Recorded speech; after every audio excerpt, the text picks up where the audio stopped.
Educación Financiera BBVA presenta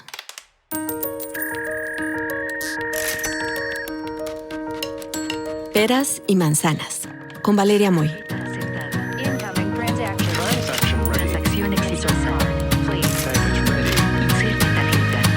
El podcast donde la economía cuenta.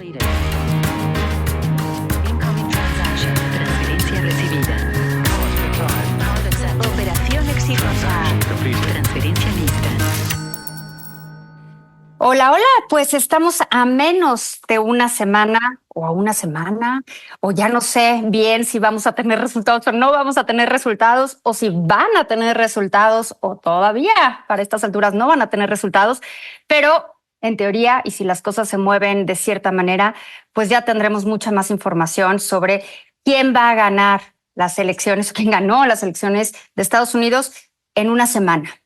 Mientras tanto, mientras estamos en ese movimiento hacia esa semana y hacia finalmente el día de las elecciones, creo que ahora sí, y creo que nos tardamos, y ahorita lo platicaremos un poquito más, pues en darnos cuenta quizás de la magnitud de lo que está en juego, más allá de la magnitud de lo que está en juego en términos de no es solo comercio, no es solo la relación México-Estados Unidos, no es solo la relación México-Estados Unidos y Canadá. Creo que hay un montón de cosas que se van a jugar o que se van a decidir en una elección, en quizás una de las elecciones más importantes del año, si no es que la elección más importante del año. Y bueno, pues para platicar sobre el impacto económico que el resultado de esa elección, cualquiera que sea, esperemos que en una semana ya podamos tener un poco más de claridad o ya tengamos absoluta claridad, pues sepamos qué puede pasar. ¿Qué puede pasar en México? ¿Qué puede pasar en el mundo? Porque acabamos de tener las reuniones del Fondo Monetario Internacional la semana pasada, estas reuniones donde se habla de las expectativas, de las perspectivas para el mundo, para el crecimiento del planeta, para el crecimiento de diferentes economías, con los diferentes factores de riesgos, al alza, a la baja. Y los comentarios, pues no eran así como muy alentadores. Sí había comentarios que decían que todo estaba un poco en juego con las elecciones de Estados Unidos. Y para tratar de ir desmenuzando esa madeja que es bien complicada, hoy le doy la bienvenida una vez más a Peras y Manzanas a Carlos Serrano, economista en jefe de BBVA. Carlos, bienvenido una vez más a Peras y Manzanas. Valeria, muchísimas gracias. Para mí siempre es un gustazo estar aquí en Peras y Manzanas. Oye, ¿ya sabes quién va a ganar? ¿Tú ya sabes? No, yo no sé y creo que nadie sabe. Si vemos la... ¿Cómo? Realmente creo que esta es una elección de las más cerradas que habremos visto. Como sabemos por la peculiaridad del sistema electoral en Estados Unidos, Valeria, pues esto se va a decidir en muy pocos estados por pocos miles de votos. Y la realidad es que si uno mira todas las encuestas, creo que podemos decir que la elección hoy es un volado. Ahora, ese volado, que sí entiendo que es un volado y que los politólogos o los analistas políticos pues estarán dándose un manjar para tratar de analizar lo que está pasando en Estados Unidos y posteriormente tratar de analizar qué va a pasar en Estados Unidos, porque creo, sin meterme en esa camisa, que pues gane quien gane, va a haber temas y va a haber temas que resolver. Y en ese sentido, Carlos, yo sé que los economistas siempre hacemos miles de supuestos y luego cuando no pasa lo que creemos que iba a pasar, decimos que pues todo en realidad estaba en el supuesto, ¿no? Pero quiero saber qué estás viendo tú en temas económicos para México, en temas económicos para la relación México-Estados Unidos, pero enfocados en esta elección, porque al final del día el resultado de las elecciones de Estados Unidos sí o sí va a tener un impacto en el crecimiento o un impacto en el desempeño económico del país. Y me gustaría saber qué estás viendo, por dónde estás viendo las cosas. ¿Cómo no, Valeria? Sin duda coincido contigo, esta es una elección que va a ser realmente importante. Tú decías quizá la más importante del año, yo creo que esta es una de las elecciones más importantes en décadas y me parece que dependiendo del resultado podemos ver caminos muy distintos para la economía de México y también para la de Estados Unidos. Yo creo que hay tres principales temas, Valeria, en los que esta elección puede afectar el desempeño económico de Estados Unidos y en particular los de México. Y estos son, primero, temas comerciales, segundo, temas fiscales y tercero, temas de migración. Si te parece, empecemos con los comerciales. Yo te diría una primera cosa que me parece que es bastante desafortunada, es que realmente... Que son como los evidentes, los comerciales, ¿no? Siempre hablamos de la revisión del TEMEC y la revisión del TEMEC y la revisión del TEMEC, y aparte de la revisión del TEMEC y la relación intrínseca de comercio, yo creo que no es únicamente TEMEC. Yo creo que incluso si nos acotamos al tema comercial, creo que hay muchas cosas que están ahí cocinándose, ¿no? Sin duda alguna, creo que TEMEC es un elemento, pero hay muchos más que vienen en la política comercial. Y yo primero empezaría diciendo, Valeria, que para mí es muy desafortunado que realmente en Estados Unidos ya no hay convicción a favor del libre comercio en ninguno de los dos partidos políticos. Y lo que vemos es que tanto en la plataforma de Kamala Harris como en la de Trump hay elementos proteccionistas. Y eso ya lo venimos viendo hace un tiempo. Y claramente vimos acciones muy proteccionistas en el gobierno de Trump, pero también en el de Biden. Dicho lo anterior, y creo que esto va a ser malo para el crecimiento de Estados Unidos porque le va a restar competitividad, y malo para el crecimiento global, que como bien dices, la semana pasada en las reuniones del fondo era una de las preocupaciones centrales. Dicho lo anterior, a mí me parece que las propuestas de Trump en temas comerciales pueden afectar más tanto a la economía de Estados Unidos como la de México. Porque primero, si bien es cierto que Kamala tiene algunos temas proteccionistas en el sentido de buscar mayor producción en Estados Unidos, de continuar la política proteccionista con China, Trump está hablando, Valeria, de ponerle aranceles del 20% a todo el mundo, tenga o no tratados comerciales con ellos, y de 60% para China. Esto creo que primero debe ser muy preocupante, primero para Estados Unidos, porque ¿qué va a hacer esto? Pues va a ser una economía menos competitiva, y además creo que esto va a ser inflacionario para Estados Unidos. Al final, pues, un arancel termina siendo un impuesto al consumo, y eso... primero, para Estados Unidos, pues creo que si es algo más inflacionario, pues vamos a terminar con un equilibrio de mayores tasas de interés, lo cual, pues para un país como México no es positivo, pues porque implicará menos flujos de inversión. Pero ya en el tema estrictamente comercial, Valeria, que se esté hablando de tarifas del 20% a todo el mundo, pues va a crear una enorme incertidumbre que puede afectar la inversión en México. ¿Por qué? Pues muchas empresas que pueden estar pensando en venir a México por el proceso de relocalización van a decir, pero si de repente me pone una tarifa del 20%, ya no sé qué voy a hacer. Y hay por ahí quien dice, no está tan grave porque... igual le pone una tarifas del 20 a México, pero del 60 a China, entonces México va a seguir siendo más competitivo. Yo no estaría seguro de ello, porque lo que sí podemos afirmar pues, es que con todas estas amenazas arancelarias de Trump, lo que va a haber mucha incertidumbre. Recientemente Trump dijo a la empresa de tractores John Deere, que estaba pensando hacer una planta en México, Él dijo, si la hacen en México, como a mí no me gusta que se vaya la producción de Estados Unidos, les pondré tarifas del 200%. Entonces, un anuncio como este, pues lo que hace es generar mucha incertidumbre.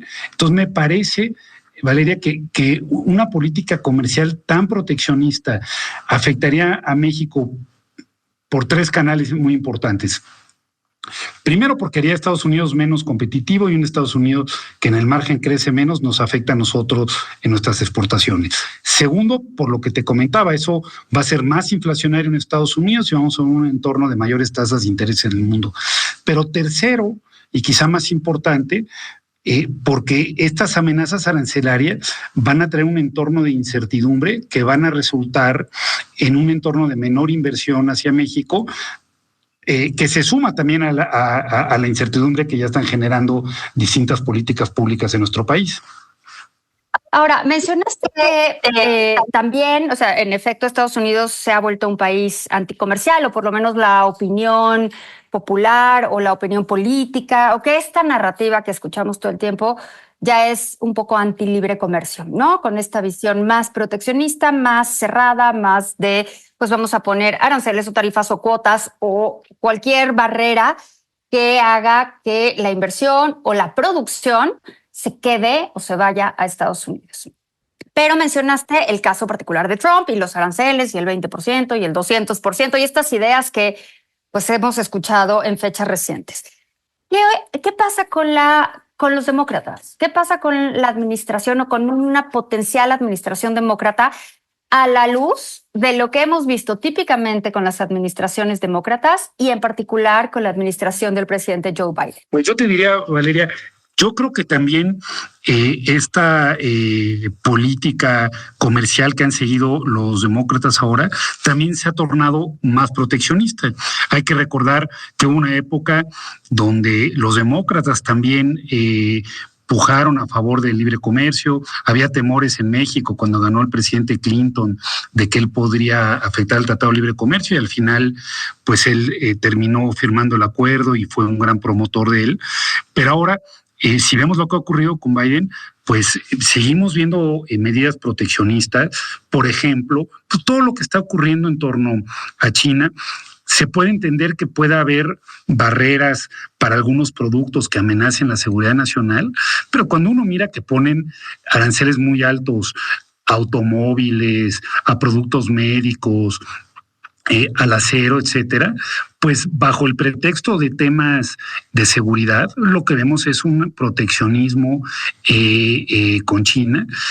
Segundo, pues todas estas políticas de dar subsidios para que se produzca más en Estados Unidos también resultan... Oye, pero perdón que te interrumpa, Carlos, pero lo mismo hace China. O sea, China se la pasa subsidiando para que se produzca en China. No, sin duda.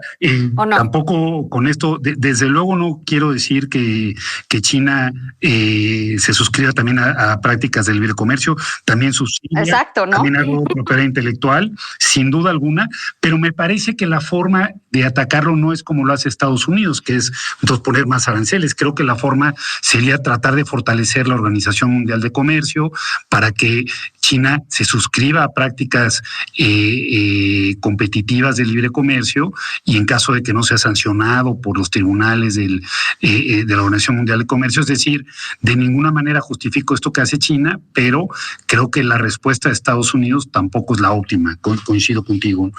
Entonces, yo lo que creo es que los demócratas también continuarán con algunas de estos temas proteccionistas, todos los temas de incentivar que se produzca en Estados Unidos, al final en el fondo también son proteccionistas, pero creo, Valeria, me parece que la diferencia, y en particular para México, es que la política comercial de los demócratas, al menos juzgando por lo que fue con el presidente Biden, es mucho más predecible.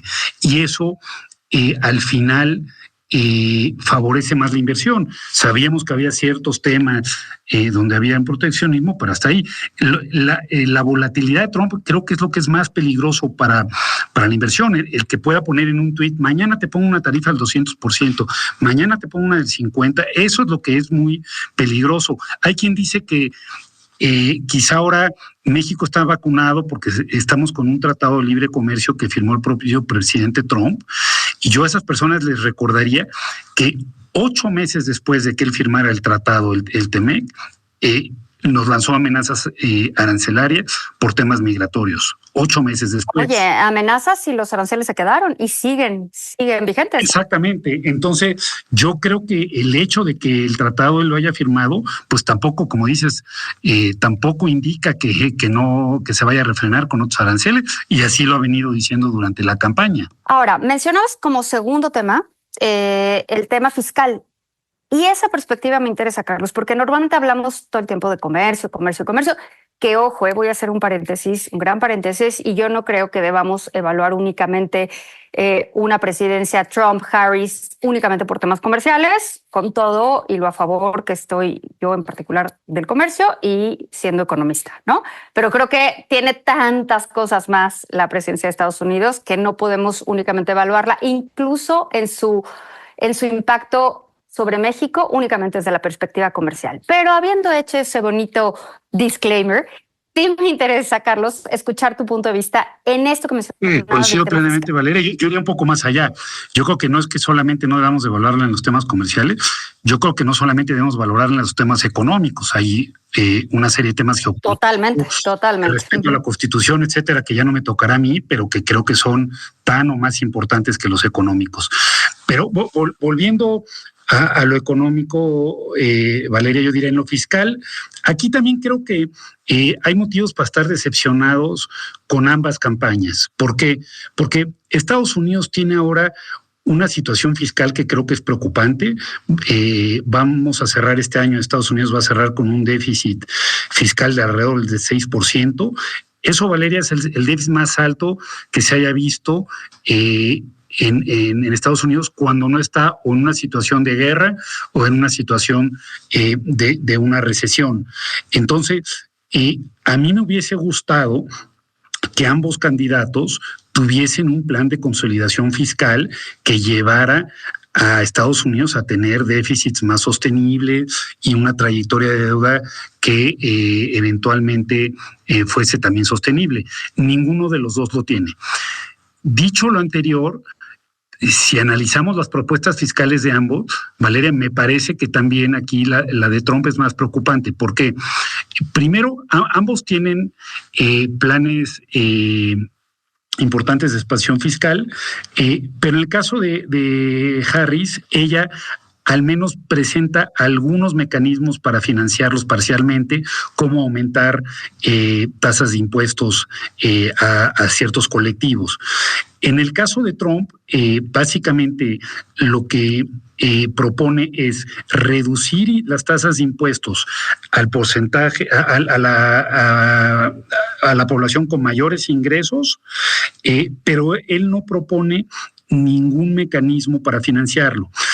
En el caso de Harris, la política expansionaria viene a través de dar más apoyos a las madres que tienen hijos, a quienes invierten en un negocio por primera vez, etcétera.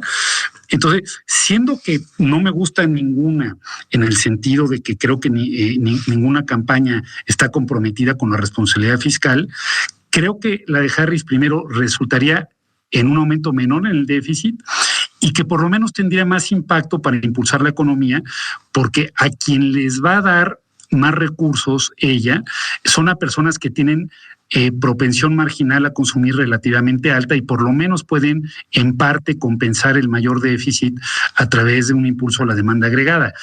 En el caso de Trump, pues los beneficios fiscales irían a los más ricos, que tienen propensiones marginales a consumir más bajas porque ya consumen todo lo que pueden y en ese sentido ni siquiera tendría un efecto multiplicador mayor, y eso creo que nos llevaría a una situación, Valeria, en donde Estados Unidos tendría un déficit más alto con Trump y eso también tendría mayores presiones inflacionarias, lo cual llevaría a la Reserva Federal a tener en un equilibrio tasas mayores, lo cual a México le afectaría también porque estaríamos en un entorno de mayores tasas globales y también porque eso seguramente apreciaría el dólar y tendríamos entonces un peso más depreciado que puede tener también presiones inflacionarias y llevar a México a un entorno de tasas más altas a las que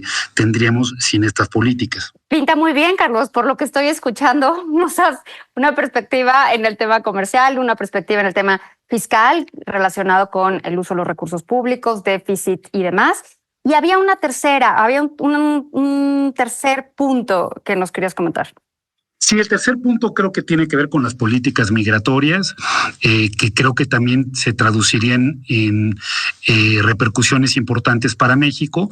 Trump lo que ha dicho, en ambos casos han dicho que van a reforzar la frontera, lo cual creo que es entendible. Un país debe tener control de quién entra dentro de su territorio, eso lo entiendo perfectamente. Creo que Estados Unidos debe reconocer que la migración, y sobre todo la migración que ha tenido desde la pospandemia, ha sido uno de los factores que lo ha hecho recuperarse más rápido porque ha tenido un crecimiento en la fuerza laboral. No sé si hay un reconocimiento de esto, pero lo que sí vemos en las propuestas de Trump es propuestas de tener deportaciones importantes, él habla de deportaciones masivas, de que la mayoría serían de mexicanos, de restringir completamente el flujo migratorio, y creo que eso afectaría primero, como ya te decía, eso afectaría la oferta laboral en Estados Unidos, por lo tanto se afectaría el crecimiento de Estados Unidos y eso afectaría nuestro canal de exportaciones, pero además creo que eso afectaría a México primero porque una afectación, una restricción, digamos, a la migración y programas de deportación importantes resultarían en un menor flujo de remesas y eso ampliaría el déficit de cuenta corriente de México, lo cual también presionaría al tipo de cambio y por lo tanto posiblemente a la inflación. Y segundo, pues también un programa de deportación importante, pues tendría presiones importantes sobre un mercado laboral en México que ya se está desacelerando. Hay que ver si eventualmente Trump termina haciendo esto. Yo creo que las deportaciones grandes afectarían al sector privado en Estados Unidos, pero es lo que está prometiendo y así creo que hay que valorarlo. Oye, y al final del día, los tres temas que mencionas, Carlos, es como, pues los tres llevan a Roma, ¿no? Los tres llevan a inflación, porque si nos quedamos en la parte comercial, aranceles, tarifas, cuotas y demás, eso termina en inflación, porque sabemos que en mayor o menor medida, que suele ser mayor, se va a los consumidores. Luego hablas del tema fiscal. El tema fiscal pues va a ser más gasto, más gasto, más gasto. Esto sabemos que en el mediano se va, en el mediano plazo, se acaba yendo, mediano largo plazo, se acaba yendo a precios, por lo tanto es inflacionario. Y el tema migratorio, pues vas a subir el costo del trabajo, vas a subir el precio del mercado laboral, y esto pues no veo cómo no se traduzca en inflación. Entonces, estas tres áreas, estas tres aristas de la relación México-Estados Unidos suena a que llevan o que van a llevar, por lo menos en el caso de Estados Unidos, y al final del día nosotros, al ser una economía abierta, pues importamos y exportamos inflación o deflación, dependiendo de qué esté sucediendo, pues llevan a un entorno más inflacionario, justo cuando lo que queremos hacer es bajar la inflación, ¿no? Estoy totalmente de acuerdo contigo, Valeria, y creo que mencionas un tema con el que estoy en total acuerdo, que somos una economía muy abierta y sobre todo muy abierta a Estados Unidos. Claro. En ese sentido, importamos inflación. Ya lo vimos en el periodo inflacionario post-pandemia, buena parte de esa inflación la importamos. Entonces, mayor inflación en Estados Unidos se va a traducir más inflación en México, además de que eso se va a traducir en mayores tasas y por lo tanto posiblemente un tipo de cambio más depreciado que a su vez es más inflación. Entonces yo creo que sí debemos estar preocupados por la trayectoria inflacionaria que, como bien menciona, pues en estas tres aristas pues lo que pareciera ser es que podríamos terminar un equilibrio de mayor inflación.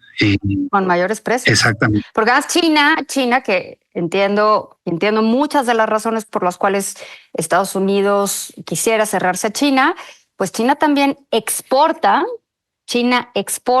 baja inflación. O sea, de alguna manera parte de la razón por la cual Estados Unidos no tiene una mayor inflación es porque pues algunos de sus productos, también un pedazo importante, viene de China o alguna etapa de la producción se lleva a cabo en China. Si eso se cierra, pues al final del día vamos a regresar a un momento de mayor inflación. Así que suena, Carlos, a que las cosas, por lo menos en materia inflacionaria, no van a ser pues como nos gustaría o como nos gustaría seguir en esta trayectoria desinflacionaria que hemos tenido en el último par de años, ¿no? Coincido plenamente, creo que el proceso desinflacionario ahí va, más lento de lo que quisiéramos, pero va en la dirección correcta, pero con este tipo de políticas, en particular las que propone Trump, coincido, ese proceso desinflacionario creo que se puede complicar en Estados Unidos y en México. Bueno, pues mientras tanto, sigamos viendo qué sucede, vamos a ver cómo se comportan las encuestas, las apuestas. O ya mejor no vemos nada, Carlos, y nos esperamos hasta la próxima semana, donde quizás ya tengamos un resultado. Puede ser que eso sea más sano. Creo que sí, creo que de aquí a la elección ya ni para qué. Nueva luz, hay que esperar esa noche. Como dices, muy posiblemente quizás esa noche no tengamos un resultado claro. Pues sí, esperar. Carlos, como siempre, es un gusto platicar contigo. Muchísimas gracias por estar en Peras y Manzanas. El gusto siempre es mío, Valeria. Gracias a ti por invitarme. Nos escuchamos pronto. Educación Financiera BBVA presentó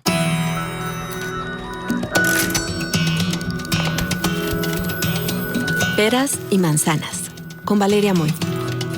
El podcast donde la economía cuenta. Escucha este y todos nuestros podcasts en asícomosuena.mx, Spotify, Google y Apple Podcasts.